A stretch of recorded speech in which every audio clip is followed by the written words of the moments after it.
ਅਗਲੀ ਜਿਹੜੀ ਗੱਲ ਕਰੀਏ ਹੁਣ ਜਦੋਂ ਵੀ ਇਦਾਂ ਦੀ ਡਿਪੋਰਟ ਹੋਣ ਵਾਲੀ ਡੋਂਕੀ ਦੀ ਜਾਂ ਇਹ ਚੀਜ਼ ਆਉਂਦੀ ਆ ਗੈਰ ਕਾਨੂੰਨੀ ਪ੍ਰਵਾਸ ਦੀ ਗੱਲ ਆਉਂਦੀ ਏਜੰਟਾਂ ਦਾ ਨਾਮ ਫਿਰ ਆਉਂਦਾ ਹੀ ਆਉਂਦਾ। ਹੁਣ ਏਜੰਟਾਂ ਦੇ ਉੱਤੇ ਈਡੀ ਕਹਿੰਦੇ ਕੱਸਣ ਲੱਗੀ ਆ ਨਕੇਲ। ਇਹ ਫੌਰੀ ਡਰਾਮਾ ਹੈ ਜਾਂ ਹੋਊਗੀ ਪੱਕੀ ਕਾਰਵਾਈ ਕੋਈ? ਬਿਲਕੁਲ ਇਹ ਸਵਾਲ ਬਹੁਤ ਵਾਜਬ ਹੈ ਰਾਜਕਰਨ ਜੀ ਕਿ ਜਦੋਂ ਵੀ ਕੋਈ ਮਸਲਾ ਹੁੰਦਾ ਨਾ, ਪਿਛਲੇ ਦਿਨੀ ਭਾਰਤ ਦੇ ਵਿੱਚ ਜਿਹੜੇ ਸਟੱਡੀ ਸੈਂਟਰ ਨੇ, ਇੰਸਟੀਚਿਊਟ ਨੇ, ਉਹਨਾਂ 'ਚ ਇੱਕ ਦੋ ਘਟਨਾਵਾਂ ਵਾਪਰੀਆਂ। ਇੱਕ ਬੇਸਮੈਂਟ ਵਾਲੀ ਘਟਨਾ ਤੇ ਉਹ ਤੋਂ ਬਾਅਦ ਲੈ ਦੇ ਕੇ ਦੜ ਛਾਪੇ ਜੀ। ਤੁਹਾਡੇ ਮੀਟਰ ਨਹੀਂ ਸਹੀ ਲੱਗਿਆ ਜੀ, ਪੌੜੀਆਂ 'ਚੋਂ ਲਾਂਘਾ ਇੱਕ ਹੈ ਜੀ, ਹਵਾ ਦੀ ਕ੍ਰੋਸਿੰਗ ਨਹੀਂ ਹੈਗੀ ਜੀ, ਅੱਗ ਵਾਲਾ ਜੰਤਰ ਨਹੀਂ, ਬੜਾ ਕੁਛ ਰਿਪੋਰਟਾਂ ਤਿਆਰ ਹੋਈਆਂ। ਤੇ 15 ਦਿਨਾਂ ਬਾਅਦ ਕਿਸੇ ਨੂੰ ਮੁੜ ਕੇ ਚੇਤੇ ਵੀ ਨਹੀਂ ਰਿਹਾ ਕਿ ਹਾਂ ਅਸੀਂ ਕੀ ਦੇਖ ਕੇ ਆਏ ਸੀ, ਕੀ ਚੈੱਕ ਕਰਨਾ, ਮੁੜ ਕੇ ਨਹੀਂ ਕਰਨਾ। ਉਸੇ ਤਰ੍ਹਾਂ ਸਾਰੀਆਂ ਦੁਕਾਨਦਾਰੀਆਂ ਚੱਲ ਰਹੀਆਂ।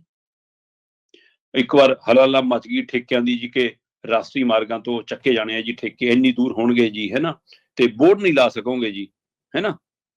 ਤੇ ਮਤਲਬ ਕਮਾਲ ਹੈ। ਤੁਸੀਂ ਇਹ ਦੇਖੋ ਕਿ ਕੀ ਸਰਕਾਰਾਂ ਨੂੰ ਪਤਾ ਨਹੀਂ ਹੁੰਦਾ?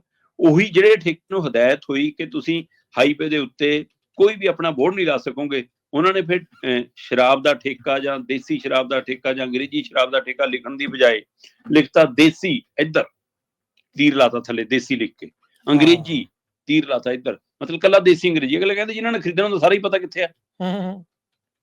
ਸੋ ਇਸ ਲਈ ਚੋਰ-ਮੋਰੀ ਹੈ। ਚੰਡੀਗੜ੍ਹ ਨੇ ਜਦੇ ਆਪਣੇ ਮਤਲਬ ਜਿਹੜੇ ਉਹਨਾਂ ਦੇ ਰਾਸ਼ਟਰੀ ਮਾਰਗ ਸੀਗੇ ਜਿਹੜੇ ਇੱਥੋਂ ਲੰਘਦੇ ਸੀ, ਉਹਨਾਂ ਨੂੰ ਜਦੇ ਸਟੇਟ ਹਾਈਵੇ 'ਚ ਬਦਲ ਲਿਆ ਕਿ ਅਸੀਂ ਸਾਂਭ ਲਾਂਗੇ ਜਿਹਨਾਂ ਦਾ ਦੇਖਭਾਲ, ਅਸੀਂ ਸਟੇਟ ਹਾਈਵੇ 'ਚ ਚੇਂਜ ਕਰਦੇ ਹਾਂ, ਫਿਰ ਤਾਂ ਠੇਕੇ ਖੁੱਲੇ ਰਹਿਣਗੇ। ਸੋ ਇਸ ਲਈ ਚੋਰ ਮੋਰੀਆਂ ਜਦੇ ਕੱਢ ਲਈਆਂ ਜਾਂਦੀਆਂ। ਹੁਣ ਈਡੀ ਕਹਿੰਦੇ ਜੀ ਪੰਜਾਬ ਤੋਂ ਵੀ ਡਾਟਾ ਇਕੱਠਾ ਕਰ ਲਿਆ, ਹਰਿਆਣਾ ਤੋਂ ਵੀ ਡਾਟਾ ਇਕੱਠਾ ਕਰ ਲਿਆ, 200 ਤੋਂ ਵੱਧ ਏਜੰਟਾਂ ਦੀ ਲਿਸਟ ਬਣਾਈ ਫਿਰਦੇ ਨੇ, ਹੈ ਨਾ। ਤੇ ਜੀ ਕਹਿੰਦੇ ਈਡੀ ਨੇ ਇਹ ਤਿਆਰੀ ਕਰ ਲਈ ਹੈ ਕਿ ਅਸੀਂ ਇੱਕ ਟੀਮ ਬਣਾਤੀ ਤੇ ਹੁਣ ਅਸੀਂ ਇਨਕੁਆਇਰੀ ਕਰਾਂਗੇ, ਇਹ ਪੂਰਾ ਨੈਟਵਰਕ ਤੋੜਨਾ। ਕਹਿੰਦੇ ਪੂਰੇ ਦੇਸ਼ ਦਾ ਦੇਸ਼ ਵਿਦੇਸ਼ 'ਚ ਵੀ ਇਹਨਾਂ ਦਾ ਨੈਟਵਰਕ ਜੁੜਿਆ ਹੋਇਆ। ਤੇ ਮੈਂ ਕੱਲ ਦਾ ਦੇਖ ਰਿਹਾ ਸੀਗਾ ਕਿ 4 ਏਜੰਟਾਂ ਤੇ FIR ਹੋ ਗਈ ਰਾਜਕਰਨ ਜੀ। ਠੀਕ ਹੈ। ਜਿਹੜੇ 4 ਏਜੰਟਾਂ ਤੇ ਕਾਰਵਾਈ ਹੋਈ ਹੈ ਉਹਨਾਂ ਚੋਂ 3 ਏਜੰਟ ਹਰਿਆਣਾ ਨਾਲ ਸੰਬੰਧਿਤ ਨੇ, ਇੱਕ ਪੰਜਾਬ ਨਾਲ ਸੰਬੰਧਿਤ ਹੈ। ਔਰ ਇਹਨਾਂ 4 ਦੇ ਖਿਲਾਫ ਜਿਹੜੇ ਲੋਕ ਡਿਪੋਰਟ ਹੋ ਕੇ ਆਏ ਨੇ ਉਹਨਾਂ ਦੀ ਸ਼ਿਕਾਇਤ ਦੇ ਆਧਾਰ ਤੇ FIR ਹੋਈ ਆ। ਠੀਕ ਹੈ। ਮਤਲਬ ਅਜੇ ਵੀ ਸਰਕਾਰ ਆਪਣੇ ਪੱਧਰ ਤੇ ਲੱਭਦੀ ਫਿਰਦੀ ਆ। ਅਸੀਂ ਜੀ ਕਹਿੰਦੇ ਪਤਾ ਕਰਨਾ ਨੈਟਵਰਕ। ਸੂਬਾ ਸਰਕਾਰਾਂ ਵੀ ਕਹਿੰਦੀਆਂ, DGP ਸਾਹਿਬ ਵੀ ਕੱਲ ਕਹਿ ਰਹੇ ਸੀ ਅਸੀਂ ਵੀ ਸਿੱਟ ਬਣਾਤੀ ਜੀ, ਅਸੀਂ ਵੀ ਆਹ ਕਰਾਂਗੇ ਜੀ, ਇਨਕੁਆਇਰੀ ਕਰਾਂਗੇ, ਫੜ ਲਾਂਗੇ ਜੀ ਅਸੀਂ। ਇੱਧਰ ਹੁਣ ED ਵੀ ਕਹਿ ਰਹੀ ਹੈ। ਸੋ ਇਹ ਸਾਰਾ ਮਤਲਬ ਕਿ ਇਹ ਡਰਾਮੇਬਾਜ਼ੀ ਆ। ਪਤਾ ਸਾਰਿਆਂ ਨੂੰ ਹੈ ਕਿੱਥੋਂ ਚੱਲਦਾ, ਕਿਵੇਂ ਚੱਲਦਾ, ਕਿਸ ਤਰ੍ਹਾਂ ਹੁੰਦਾ। ਹਰਿਆਣੇ ਦੇ ਕਰਨਾਲ ਦੇ ਮੁੰਡੇ ਨੇ ਜੀ, ਇੱਕ ਆਕਾਸ਼ ਹੈ, ਇੱਕ ਸੁਮਿਤ ਹੈ। ਇਹਨਾਂ ਦੀ ਸ਼ਿਕਾਇਤ ਤੇ FIR ਹੋਈ 3 ਏਜੰਟਾਂ ਤੇ ਪਤਾ ਲੱਗ ਰਿਹਾ ਕਿ ਇਹ ਏਜੰਟ ਇਕੱਲੇ ਹੀ 15 ਕਰੋੜ ਦਾ ਕਾਰੋਬਾਰ ਕਰੀ ਫਿਰਦੇ ਨੇ। ਇਹ ਤਾਜ਼ੀ ਘਟਨਾ ਦੇ ਹਵਾਲੇ ਨਾਲ ਹਲੇ ਆਇਆ। ਪਿਛਲਾ ਅਗਲਾ ਕਿੰਨਾ ਹਿਸਾਬ ਹੋਊਗਾ ਜੇ ਪਤਾ ਨਹੀਂ। ਤੇ ਇਸੇ ਤਰ੍ਹਾਂ ਪੰਜਾਬ ਦਾ ਦਲੇਰ ਸਿੰਘ ਹੈ, ਉਹਨੇ ਸਤਨਾਮ ਸਿੰਘ ਨਾਂ ਦੇ ਇੱਕ ਏਜੰਟ ਦੇ ਖਿਲਾਫ FIR ਦਰਜ ਕਰਾਈ ਹੈ ਅੰਮ੍ਰਿਤਸਰ ਜ਼ਿਲ੍ਹੇ ਦੇ ਰਾਜਵੰਸ਼ੀ ਥਾਣੇ 'ਚ। ਸੋ ਇਹ ਪੀੜਤ ਧਿਰਾਂ ਅਜੇ ਸ਼ਿਕਾਇਤ ਲੈ ਕੇ ਜਾ ਰਹੀਆਂ ਨੇ।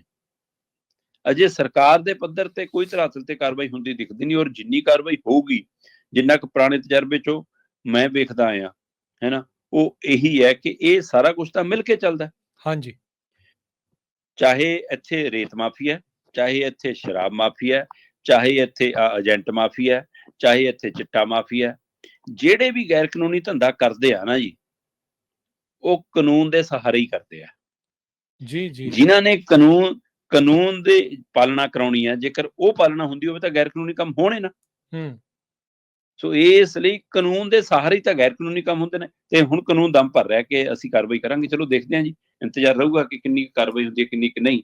ਫਿਲਹਾਲ ਤਾਂ ਮਤਲਬ ਐਲਾਨਨਾਮੇ, ਦਾਅਵੇ, ਵਾਅਦੇ, ਬਿਆਨਬਾਜ਼ੀ, ਇਹ ਤੋਂ ਇਲਾਵਾ ਅੱਗੇ ਕੁਛ ਨਹੀਂ ਹੋ ਰਿਹਾ। ਅੱਛਾ ਦੀਪਕ ਜੀ, ਇੱਥੇ ਰੋਕ ਕੇ ਮੈਂ ਕੱਲ ਵਾਲੀ ਗੱਲ ਇੱਕ ਵਾਰੀ ਫੇਰ ਦੁਹਰਾਉਣਾ ਚਾਹੁੰਦਾ। ਮੈਂ ਨਾ ਕੁਝ ਹੋਰ ਵੀਡੀਓ ਪੰਜਾਬ ਦੀਆਂ ਜਿਹੜੀਆਂ ਦੇਖ ਰਿਹਾ, ਜਿੱਥੇ ਉਹ ਹੁਣ ਸਟੂਡੈਂਟਾਂ ਨੂੰ, ਕਿਉਂਕਿ ਸਟੂਡੈਂਟਾਂ ਦਾ ਜਿਹੜਾ ਕੰਮ ਆ ਆਈਲੈਟਸ ਵਾਲਾ ਕੰਮ ਬਹੁਤ ਠੱਪ ਹੋਇਆ ਪਿਆ ਹੈ। ਕੈਨੇਡਾ ਵਾਲਿਆਂ ਨੇ ਵੀ ਰੋਕ ਆ, ਹੋਰ ਥਾਵਾਂ ਤੇ ਵੀ ਰੋਕ ਆ।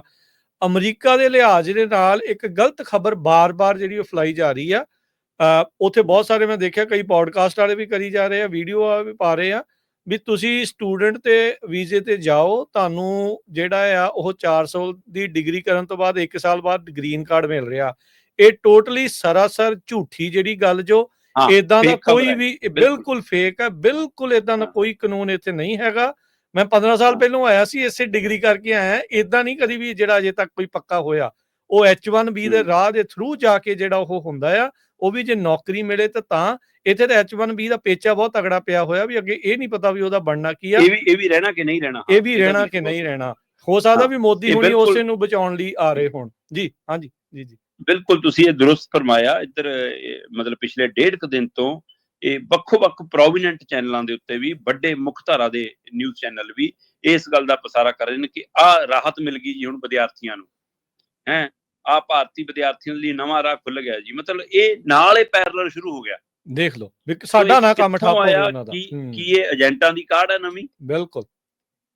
ਹੈ ਨਾ? ਕੀ ਇਹ ਫਿਰ ਵਿਦਿਆਰਥੀਆਂ ਨਾਲ, ਮਾਪਿਆਂ ਨਾਲ ਧੋਖੇ ਦੀ ਕਵਾਇਦ ਹੈ ਕਿ ਇੱਕ ਰਾਹ ਬੰਦ ਹੁੰਦਾ, ਡੋਂਕੀ ਵਾਲਾ ਨਵਾਂ ਰਾਹ ਕੱਢ ਲਓ। ਇਹ ਵੀ ਡੋਂਕੀ ਹੈ। ਹੂੰ।